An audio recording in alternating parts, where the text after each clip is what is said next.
Greetings, my excellent friends, and welcome one and all to the first episode of Pacific414 Movie Reviews. I am your host, Mike, and in the first episode of Pacific414 Movie Reviews, I'm going to review the third installment of the Bill and Ted trilogy, Bill and Ted Face the Music. Now, this movie does take place almost 30 years after Bogus' journey, and what we first see in this movie is we get a little narration from Thea, Preston, and Billy Logan, the daughters of Bill and Ted, Little Bill, Little Ted, and they're talking about their father's career, how, we first meet him in Bill and Ted's Excellent Adventure, and then the next time we saw them was in Bogus' Journey, which of the two I happen to like Bogus' Journey a little more, and that's because of the performance of William Sadler as Death, who would later appear in Star Trek on Deep Space Nine as Director Sloan, head honcho of Section 31, but I'll get to that some other time. We got a narration of how their careers at first skyrocketed. They wrote a hit song. It wasn't the song that brought the world together, but they had a number one single, and then there were problems in the band. Some of the things that we saw in the end credits of Bogus' Journey were touched up upon briefly in this narration. It was nice to at least have some connection, especially hearing the story of how the end credit scene changed some of the plans that the writers had for the third installment of Bill and Ted, if that rumor is true. I don't know if it is or not. That's neither here nor there. They touch up how their career went from the highs of highs to the lows of lows. And when we finally catch up to Bill as Preston, Esquire, and Ted, Theodore, Logan, they're performing at the reception of Ted's little brother, Deacon, who was marrying Bill's former mother, former stepmother, and Ted's former stepmother, Missy. Bill and Ted are, still trying to come up with a song. They perform a song that they're hoping is going to be the song that unites the world at Deacon and Missy's wedding. It's all over the place, but, it's supposed to be all over the place for comedic purposes. Ted's dad cuts the sound, and next we see Ted's dad and Bill and Ted are arguing back and forth.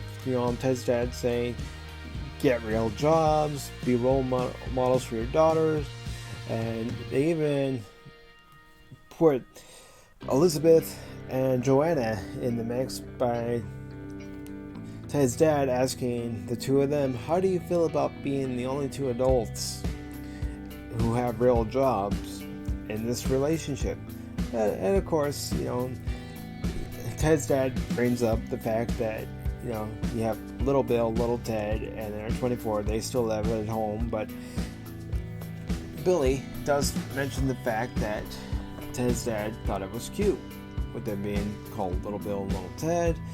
And then the next scene we see is the Logans and the Prestons, that being Joanna and Bill and Elizabeth and Ted, at couples counseling, and couples counselor is, trying to get them to open up about their relationship, trying to find out the root of the problem. And long story short is that you don't have Bill without Ted, and you don't have Ted without Bill, and that's how the relationship's pretty much been going between the two couples. The next scene we see is Bill and Ted arrive at home. They open up the garage door. We see Billy and Thea, and they're jamming to some music, and they're encouraging their fathers to, be optimistic and keep trying to write the song that unites the world. And when they leave the scene, Ted tells Bill that he's getting tired because, they worked their whole life, 25 years at the time frame of the movie, to finally write the song. And Ted says, "I'm tired, dude."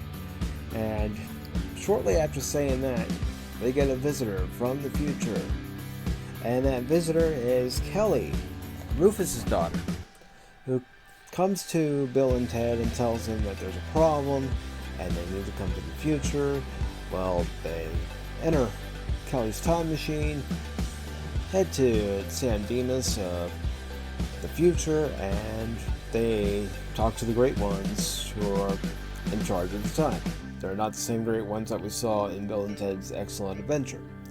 And they're telling them being Bill and Ted, that they still haven't written the song that unites the world, and according to information that Rufus was going on, that at 7:17, the night of the song being written, at MP46, they're supposed to have this song that unites the world, but it hasn't happened.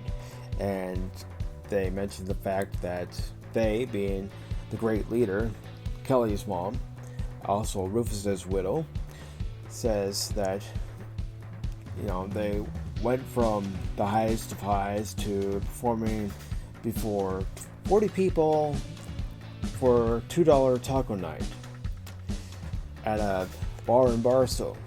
So they're getting an ultimatum to write this song, otherwise time itself will completely unravel.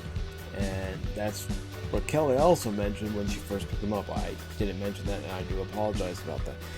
But they're given the ultimatum to write the song.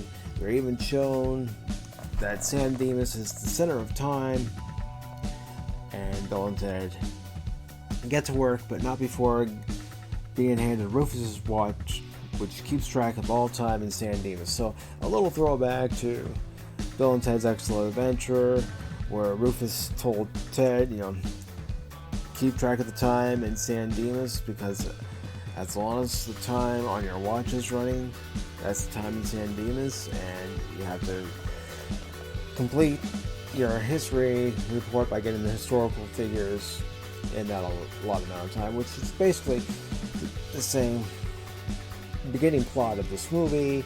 They're told they have 77 minutes at that point, and that's the remainder of the runtime of the movie.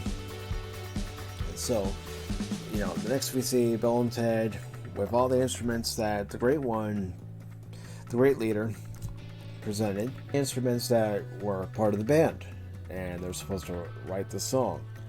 And the next we see Bill and Ted, after Ted says, "How are we supposed to write this song in 75 minutes?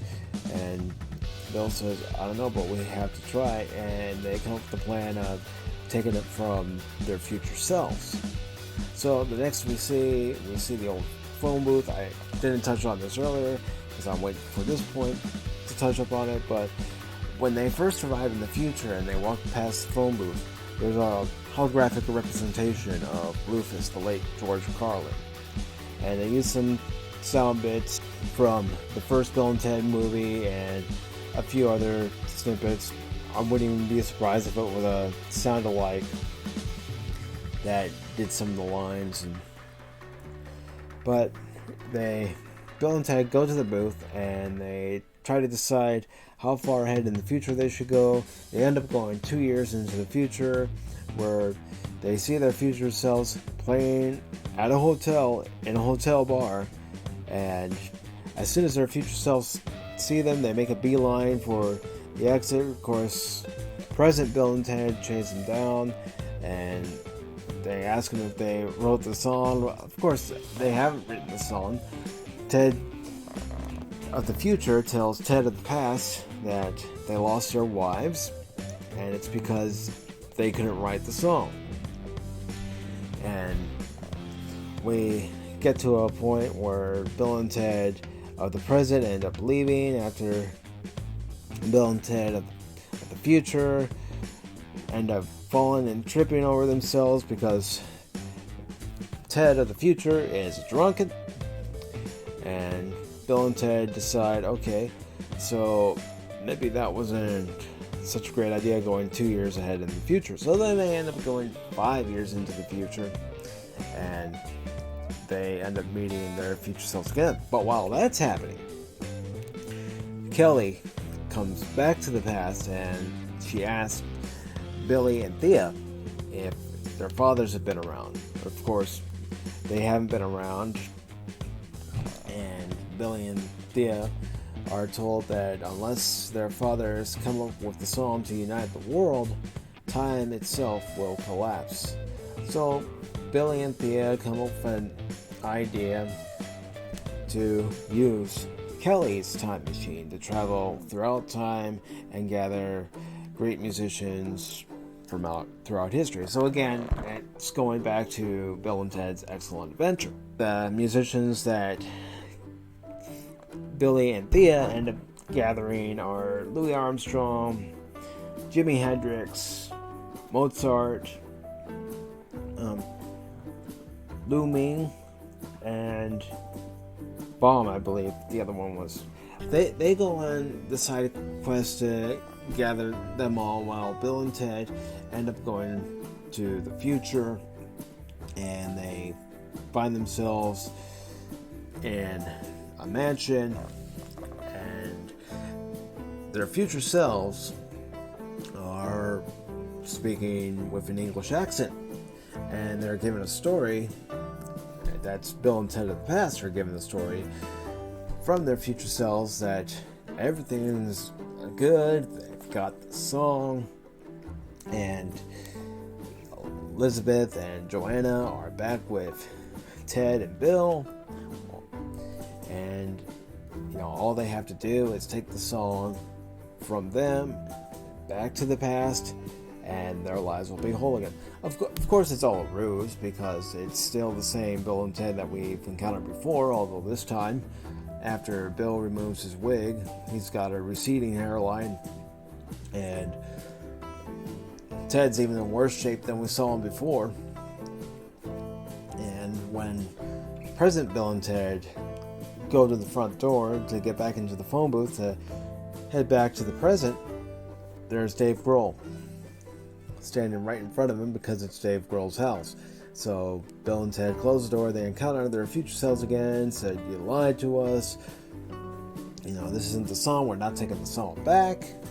And next we see the SWAT team led by Ted's dad and Ted's brother Deacon come to Dave Grohl's house, and Ted's dad says, "I'm going to disown him," and Deacon says, "We don't know the whole situation." And we next see President Bill and Ted coming out of the bedroom onto the balcony, falling onto some bushes, and they get up. There's a blue bucket and a red bucket on their heads. That's Ted and Bill. They head to the phone booth, and one thing that I did not mention, I'm mentioning it now, is that the future leader, the great leader, Rufus's wife, sent a robot programmed to kill Bill and Ted. Why? Because she believes in the other part of the prophecy that they touch up on that says Bill and Ted need to be killed in order for the world to be united. Of course, she also mentions that there's multiple interpretations of the prophecy about Bill and Ted uniting the world. And when we get back to the present future where Bill and Ted are, the robot disintegrates Chief Logan and his SWAT. As soon as Bill and Ted leave, we're caught up with Billy and Thea, and another member joins their band, and that's Kid Cudi, because time itself is unraveling. So what you see throughout the movie is you see different historical figures: George Washington, Babe Ruth, Jesus Christ, and a few others disappearing from their time period and appearing in other time periods. And we see the robot from the future again when Billy and Thea and the band that they've assembled come back to the future. They open up the garage door. There's the robot from the future. He disintegrates everybody that was inside the time machine, and they end up in hell. But what I also didn't mention was after Ted's dad was disintegrated and killed, we see death for the first time in the movie. Next we see Bill and Ted have gone further into the future to try to find the song, and when they find themselves, they're in the yard. They're in jail. They're jacked up, muscled up. Bill's completely lost his hair. Ted's got a mohawk, and they're telling them about the song they wrote, and Bill says, "That's a song?" "Yes!" is what Bill and Ted reply, and it's one of those goofy, funny scenes. And then, of course, the robot from the future comes, and he wants to kill Bill and Ted. Of course, future Bill and Ted, even though they're angry at being thrown into jail after what happened 5 years prior, they stop the robot from killing our present hero, 2020 Bill and Ted. And 2020 Bill and Ted escape back to the booth. They see Liz and Joanne come out of the phone booth with their future selves, because their future selves came and got them. Bill and Ted end up heading back further into the future to try to still find the song, and when they do end up arriving in the future, we see that they're at a retirement home, at a hospice, and future Bill and Ted are lying in the bed. They're up in age. It's the 2060s, so they're in their 80s. Present Bill and Ted, 2020 Bill and Ted is what I'm going to start referring to them from now on. 2020 Bill and Ted, ask about the song when they hear it over the speaker system, and at one point Ted asks, "Who's that playing?" And Bill of the future, 80s Bill, well, he's in his 80s, but I'll say 2060s Bill, says it's U2. And he's given a flash drive, and on that flash drive it says Preston Logan MP46. And another thing I didn't touch up on was we're showing a picture of Joanne and Elizabeth. They're much older, of course, and we see the older Joanne and Elizabeth enter the phone booth, and the phone booth disappears. So that explains how they were able to get their hands on a phone booth, travel back in time to their past selves, and take their past selves to a future, or maybe they'll be happy. Of course, what one of the previous future Bill and Ted's let their 2020 selves know is that Elizabeth and Joanna never found that happy future, at least from their perspective. I'm getting close to spoilers. Of course, I've been mentioning spoilers all along. But before Bill and Ted leave, they encounter the robot from the future, and the robot from the future is going to kill them, and Bill takes out the flash drive, snaps it in half, throws it on the ground, and Bill and Ted no longer have the song, because the whole reason for the robot coming back in time was to kill Bill and Ted if they don't succeed in their objective and writing the song and having it come out at 7:17 p.m. at MP46. They do have the song, so they can't kill him, and then the robot confesses to killing Bill and Ted's daughters, and Bill proceeds to break the flash drive, throw it on the ground, and they go back and forth, Bill and Ted and the robot, about saying that the robot has to kill Bill and Ted, but the robot's feeling remorse for killing Bill and Ted's daughter. It's conflicted, it's not meshing with his program. the robot wants to kill himself, and he does. Next we see it blows itself up, and who's seeing all this? Not only are future Joanna and Elizabeth seeing it, but also 2020 Joanna and Elizabeth see it.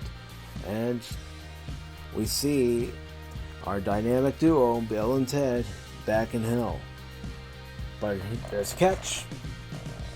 The robot is now in hell with them. How a robot gets to hell beats the hell out of me.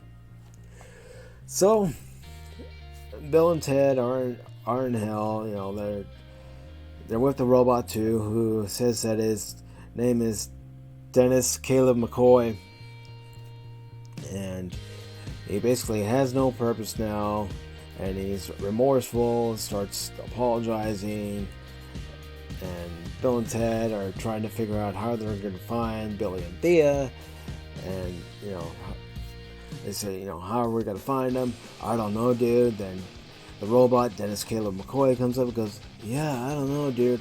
And I'll admit, that was probably one of the only funny parts with the robot. After that, it went all downhill. Bill and Ted are on a search for Billy and Thea. They show some demons their pictures, and the demons say, oh yeah, nice group. And Bill and Ted go group. So they finally do find Billy and Thea, and they're doing labor in hell, and of course they have all the historic musicians with them, and Ted's dad is there too. And of course, the only way they can get back is by talking to Death. But Bill and Ted and Death are on the outs, because we come to find out when Bill and Ted are talking to Death that Death, not only did he leave the band, he tried to take the name Wild Stallions. And Bill and Ted put a restraining order on Death, and Death doesn't really want anything to do with him. He says to them, talk to the hand. Of course, Billy and Thea later intervene after Billy said, be sweet, but Billy and Thea intervene. They talk to Death. After Death refuses to rejoin the band with Bill and Ted, he does eventually come around and rejoin the band with Bill and Ted after Thea and Billy talk to him and tell him how much they like his music, how he's an awesome bass player. And we next see the group, including Dennis Caleb McCoy, the robot, back in the SWAT vehicle, and they're all headed back to life. They're all headed back to the surface. They're leaving the afterlife, and everything's chaotic. More people from history pop up, and when Bill and Ted arrive, they're still asking themselves, how are we going to write the song in now 17 minutes? Of course, they look at the flash drive after the robot hands them the broken pieces of the flash drive, and it says Preston Logan. Well, conveniently, it's in front of Billy and Thea. We come to find out that the key part of Bill and Ted making this song was their daughters, their family. And that's what the movie essentially wraps around, is their family. What binds them all together is family. So in order for the song to be produced, they only have a short amount of time now, because remember, it's 7:17 p.m. that they have to have the song out and going. After that, it's all chaos. But they're trying to figure out, how are we going to write the song in the amount of time that we have. And of course, Billy and Thea help out. Everybody helps out once they're given some direction. And there's actually a truck there with some music equipment that they're able to put together. There's a flatbed truck we do see 2020 Joanna and Elizabeth show up in that time period, and they talk, and they find out that they have to have all of time playing together in unison, and the only way they can accomplish that is by using the phone booth. And Bill and Ted are using the Circuits of Time phone book to look at the number for the infinite universe, because that's where they have to go. And Joanna says, why don't you hit the infinite button? So they do. Long story short, they go throughout different time periods, handing out instruments, and the band's trying to rehearse while Bill and Ted, Joanna, Elizabeth are doing this. And of course, everything's a little chaotic. But when Bill and Ted arrive back to the present, the band's playing their warm-ups, and there comes a point where Bill and Thea see them when they arrive back from the future, and Joanna has the keyboard guitar, and Elizabeth has violin, because you remember from Bill and Ted's Excellent Adventure that Rufus has not only Bill and Ted signed that CD, but also Joanna and Elizabeth, because they were part of the band too, and we saw that in Bogus Journey, that they were part of the band, so they were still part of the band. But, Bill and Ted in their cue, and they start playing the guitar riff. Time and space comes back together after seeing a glimpse of the future where it's all falling apart, ready to just shatter, because you even see a time portal open up in the sky with the space-time continuum collapsing in on itself. But Bill and Ted are giving their cue, and they start playing their part of the song, and everything comes back together. So my overall thoughts on this movie was, it's a good movie for what it is. It's a nostalgic feeling. These characters that you first meet back in 1989, you meet them 31 years ago. The last time we saw them was Bogus Journey, and it's nice to see Alec Winters and Keanu Reeves back together as those two characters on screen. And even though he's not in it very long, William Sadler, it was nice to see him as Death again. It was also nice to see, I can't remember the actor's name, but the actor who plays Ted's dad back again. Of course, just like with Bogus Journey and Excellent Adventure, Joanna and Elizabeth are played by two different actresses.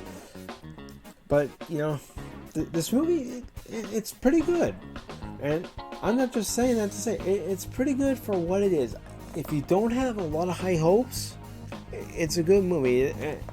It's a good, 91-minute movie to get lost in with everything that's going on right now, and it's just nice to see something like that. It's just a silly movie that anyone can watch, and really, that's all you need.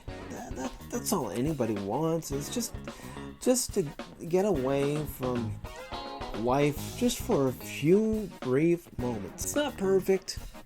It's fun. I would never say that the Bill and Ted movies are perfect. No, they're not. They're just fun, silly, stupid movies. But stupid in a good way. Stupid where you enjoy what you're seeing. Just, during that period of time. You might go back and watch it again here and there.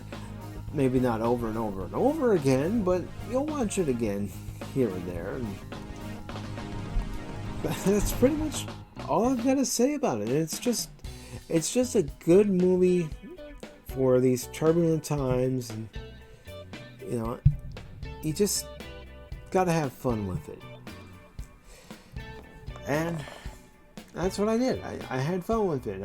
I watched it when it was first released, and I watched it a second time and just let myself really enjoy it. And then I watched it a third time, just taking some mental notes, especially for this review. And escapism.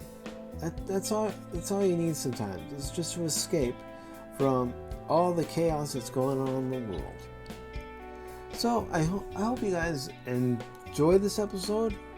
If you like the content I put on this channel, then like it.